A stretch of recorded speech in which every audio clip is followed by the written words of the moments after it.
Un tabouret est un meuble souvent en bois d'une taille qui peut varier selon son utilisation, servant principalement à s'asseoir. Il fait partie de la famille des sièges au même titre que la chaise, le fauteuil ou encore le banc.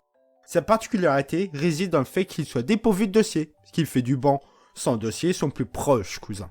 Néanmoins, bien qu'une limousine soit une grande voiture, un banc n'est pas un grand tabouret, puisque ce dernier a pour vocation d'être utilisé seul, alors que le banc, lui, transpire la collectivité voire la coopération, tant il est délicat de vouloir se lever en y étant assis au milieu et risquer de se retrouver seul en son bout. Pour ainsi dire, le banc est au canapé ce que le tabouret est au fauteuil, sauf qu'un fauteuil a un dossier, et n'a donc rien à voir avec un tabouret. En revanche, il ne faut pas le confondre avec le pouf, qui, bien que peu ressemblant, n'a lui aussi rien à voir. Traditionnellement, le tabouret compte 3 à 4 pieds. Il existe néanmoins des tabourets spéciaux à un pied, unijambistes donc, servant à la traite des vaches. Rassure-moi, le pied il est en contact avec le sol, hein? Et là aussi, le pied est en contact avec le sol et non avec une éventuelle partie de la vache. Ce style de tabouret, aussi appelé botte-cul, permet de se déplacer de bête en bête facilement puisque le botte-cul est accroché à une sangle au rein de son porteur, lui évitant ainsi de devoir le déplacer. Ah! Mais revenons à nos moutons. Le tabouret aurait été imaginé en France. Oh les champions, on est tous ensemble, c'est le grand jeu, la France est debout. Où il était le support de travaux pour dames, pour faire donc de la céramique, de la broderie. J'ai aucune idée de ce que je raconte, alors que les hommes, eux, les utilisaient à la taverne du coin. Ah, comme papa! Maman a dit que c'est sa deuxième maison! D'ailleurs, ce genre de tabouret, plus communément appelé tabouret de bar, dispose de pieds allongés, ce qui permet d'une part d'avoir la même taille aussi bien assis que debout, et d'autre part permet avec ses pieds inhabituellement longs de pouvoir atteindre la hauteur du comptoir. Et pourquoi? Vraisemblablement parce qu'il était trop compliqué de rabaisser la taille de ces mêmes comptoirs pour les adapter à la taille des tabourets conventionnels. Et puis il aurait fallu aussi rabaisser les pieds du barman, ce qui aurait été d'une efficacité assez discutable. Ah bon? Oui, une question d'équilibre, je suppose. Alors munir le barman susnommé d'un bot de cul. Le tabouret acquiert un rôle et une signification bien précise à la cour de France sous l'Ancien Régime. En effet, à cette époque, certaines nobles femmes pouvaient avoir le privilège d'être invitées à s'asseoir en présence de la famille royale sur un tabouret, suscitant ainsi la jalousie par ce fait de la convoitise.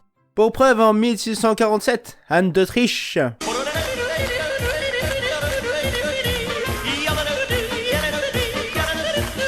alors régente du royaume de France, Allez les bleus, on est tous avec vous.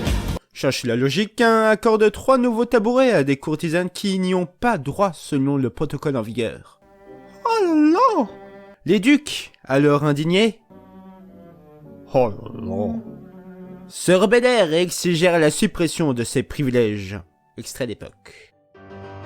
Nous ne voyons pas au nom de quoi nous devrions être les seuls à poser nos culs par terre. Fichtre. Putain. Non mais merde. Ils obtinrent gain de cause et les tabourets furent supprimés. Cet incident sera appelé la guerre des tabourets.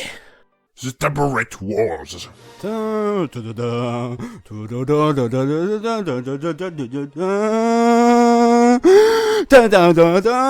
J'ai pas de quoi acheter les droits de la musique de Star Wars, même si je vendais ma maison, alors que je suis locataire. Alors je veux pas de problème avec John Williams.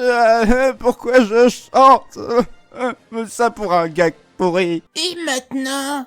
Aujourd'hui, tombé en désuétude, il sert principalement de siège d'appoint pendant les repas de famille lorsqu'un manque de chaises se fait ressentir.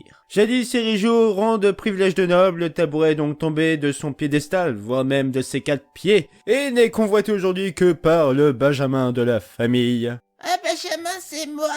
Et encore, pas par volonté, seulement pour éviter à son grand-père de devoir s'y asseoir et peut-être pendant ce même repas, après plusieurs verres, de risquer la chute lors d'un titubement. Maman, elle dit tel père, tel fils. Néanmoins, une question reste en suspens.